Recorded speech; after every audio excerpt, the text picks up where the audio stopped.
Hello, dear students. Everybody, how are you? Alhamdulillah, I am also fine. I will discuss about academic phrase. Phrase is most important topics for every students.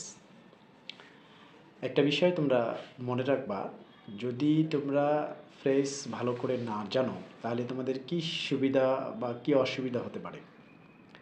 আমরা সেন্টেন্সের meaning করার সময় যদি কোনো বাক্যের মধ্যে ফ্রেজের ব্যবহার হয়, সেক্ষেত্রে একটা সেন্টেন্সের ফ্রেজটি ব্যবহার কিন্তু যে ফ্রেজটি আছে এটা যদি আমরা আসলে ভালো করে মিনিং না জানি, তাহলে কিন্তু সেক্ষেত্রে আমাদের ওই সেন্টেন্সটির মিনিং করা খুব কঠিন হয়ে যায়।